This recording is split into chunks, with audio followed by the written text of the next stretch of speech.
There's a quiet kind of question that sometimes appears in the middle of an ordinary day. Not in a crisis, not in a moment of great success or failure, but in the small pauses in between. It might come to you when you're washing dishes, or standing in line somewhere, or scrolling through headlines about people who seem to live on another planet than you. Famous faces, bright lights, big moments. And somewhere inside, a soft question rises. How do some people stay kind and grounded when the world gives them every reason not to be? I remember having that question one afternoon as I sat with a lukewarm cup of tea, just drifting through videos and interviews. The names were familiar: Keanu Reeves, Denzel Washington, faces I'd seen for years, stories I'd heard in fragments. But that day, I wasn't paying attention to their movies or awards. I was watching how they spoke, the pauses between their words, the way they treated the people around them, even in short clips. What struck me wasn't perfection, or some magical wisdom. It was something much simpler, a steady respect, a quiet discipline, a way of staying grounded even when everything around them seemed built to lift them up and disconnect them from ordinary life. And I remember feeling a strange mix of comfort and discomfort. Comfort, because it reminded me that it's possible to stay human even when you're celebrated. Discomfort, because it forced me to look at myself, at my own much smaller life, and admit that I often struggle to stay humble and kind even when almost no one is watching. That's where this reflection begins, with that gap between what we admire in others and what we practice in ourselves. I grew up believing, like many people, that life was a straight line of achievement. Study hard, work hard, succeed, and success would somehow answer everything. It would give confidence, ease the doubts, fix the insecurities. Respect would come from the outside, and that would heal something on the inside. But life, as it usually does, had a quieter plan. My early adult years didn't look like a movie. They looked like long commutes, a job that paid the bills but didn't feed the soul, evenings spent wondering if I'd somehow missed the path that everyone else seemed to be on. I remember watching interviews of people like Denzel Washington talking about purpose, discipline, faith, and responsibility. I heard Keanu Reeves speak gently about grief, kindness, and staying low-key despite fame. And I felt a distance between their words and my reality. They seemed to live in another world, yet somehow their values felt closer to what I longed for than anything around me. At work, I saw a different picture. Competition dressed up as ambition. People slowly shaping their personalities to fit whatever got them ahead. Compliments traded like currency. Kindness used as a tactic rather than a truth. I don't say this as a judgment on anyone else. I saw it in myself too. Whenever a tiny bit of praise came my way, I held on to it longer than I should have. I replayed it, tried to stretch it into something that could hold up my shaky sense of self-worth. And when criticism appeared, even if it was small, it cut too deep, as if it had found a place in me that was already fragile. One evening, after a strange, heavy day at work, I found myself walking home slower than usual. I'd just been congratulated on a project, given a brief mention in a company email, and for a few minutes it felt good.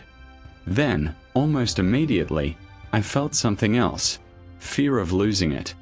Fear that the next time, people wouldn't be impressed. Fear that without that external nod, I might shrink back into feeling like nobody.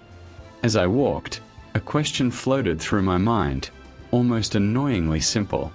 If this small amount of attention can shake you this much, what would happen if you had more of it? It's funny how sometimes we look at very famous people and assume their challenge is completely alien to us. But in that moment, the gap closed a little. The scale was different, but the inner struggle felt oddly similar. How do you stay grounded when your identity starts to attach itself to how others see you? That night, I went home and ended up watching a quiet interview with Denzel Washington. He wasn't promoting anything. He was just talking about how he sees life, about putting God first, about the importance of discipline, about respecting everyone on set, from the lead actor to the crew member nobody sees in the credits. He said something simple, in his calm, steady way. That talent will get you in the room, but character is what keeps you there. It wasn't new wisdom, exactly. I'd heard versions of it before. But that night, in that tired state, it felt less like a quote and more like a mirror. I realized I'd been chasing rooms to get into, recognition, progress, approval. But I rarely stopped to ask, and when I'm there, who am I actually being? Do I respect others when I have nothing to gain from them? Do I show discipline only when someone is watching, or also when no one will ever know? Around the same time, I came across old clips of Keanu Reeves. Stories people told about him sitting with the crew, giving away his seat, speaking gently with strangers, treating people not as stepping stones but as fellow travelers. Again, I know public images are never the whole truth. Lives are more complex than interviews and stories. But there was a consistency in the way people describe him. Kind, humble, thoughtful. It wasn't about perfection. It was about direction. About where a person chooses to stand when they could easily rise above everyone else. And I began to wonder, very honestly, in my own small life, where do I stand? When I get a little power, a little advantage, a little praise, do I use it to connect or to separate? I'd love to say that from that moment on, I changed. That the wisdom of others flowed into me and everything was different. But inner changes rarely work like that. They don't flip a switch. They slowly influence what we pay attention to. Over the next months, I discovered that discipline and respect are not grand words. They are very small ones. They show up in tiny, almost invisible ways. Discipline became showing up on time, even when no one will call me out for being late. Finishing a task with care, even when it's boring or beneath my expectations. Turning off distractions when I said I would, not because someone told me to, but because I told myself I would. Respect became listening when someone spoke, without planning my reply while they were still talking. Thanking the receptionist, the cleaner, the delivery person, not as a performance, but from an honest sense that their day matters too. Not laughing at the easy joke that puts someone else down, even if the room seems to approve. These are not cinematic actions.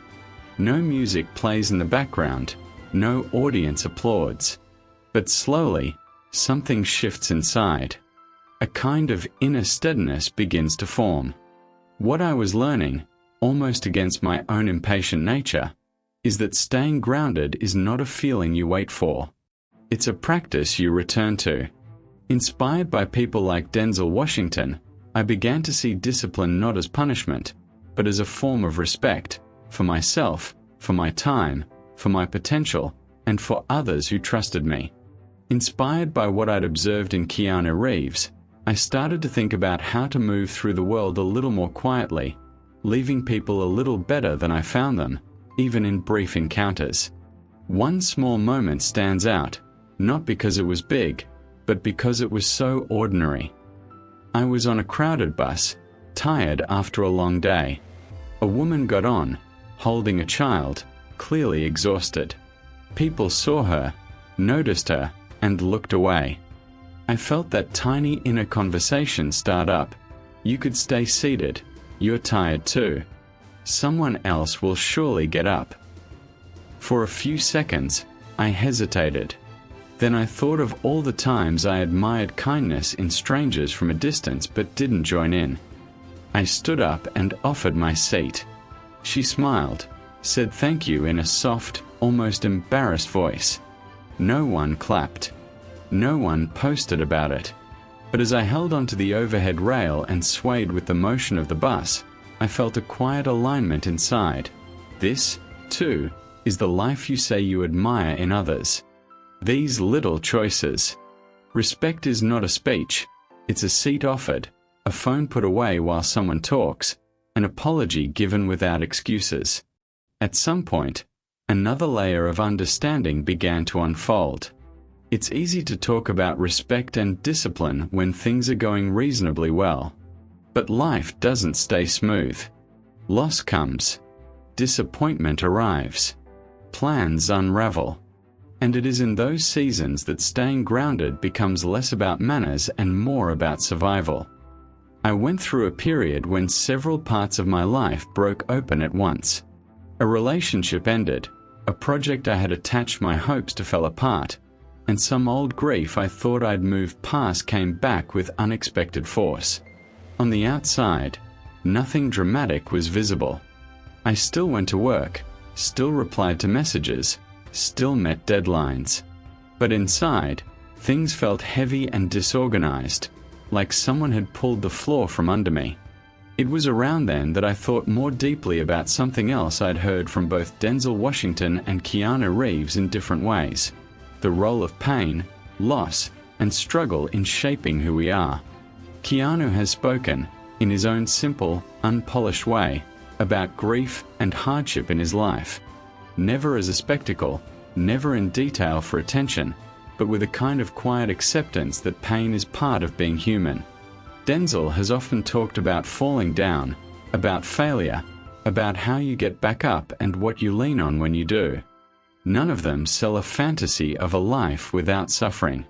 Instead, they point towards something more real, that staying grounded includes acknowledging your wounds without letting them define your worth. For me, during that difficult season, respect took on a new direction, respecting my own pain instead of dismissing it. I had always been quicker to offer compassion to others than to myself.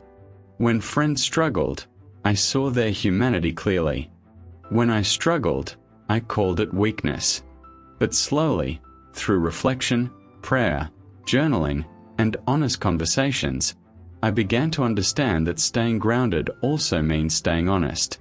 Not pretending to be strong, not hiding every tear, not demanding constant productivity from a hurting heart.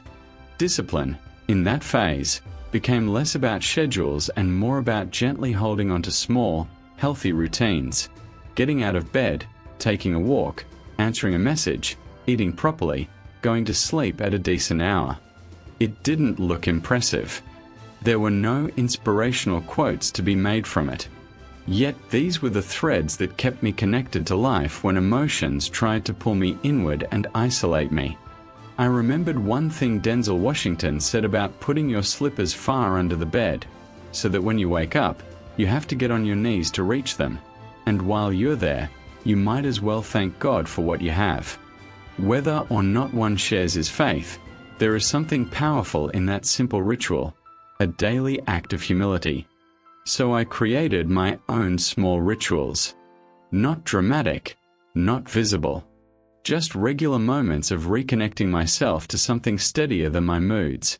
A few quiet minutes of gratitude in the morning, a moment of stillness before sleep, a habit of noticing at least one kind thing in the world each day, even on the hardest days. These practices didn't erase the pain, but they kept me from losing myself in it. Over time, I began to see that staying grounded is not one big decision. It's many small choices, made again and again, often without witnesses. It's the choice to stay kind when you're tired, the choice to admit when you're wrong, the choice to keep learning instead of assuming you already know, the choice to see people as people, not as roles or obstacles. It's also the choice to measure your worth by something deeper than public approval. To recognize that applause can feel good, but it doesn't necessarily tell the truth about your character. And silence from others doesn't diminish the value of the quiet, honest work you do in a day. Watching the public lives of people like Keanu Reeves and Denzel Washington from a distance, with a reflective mind and without idolizing them, I've come to a gentle conclusion. What we admire most in them is not something that belongs only to them.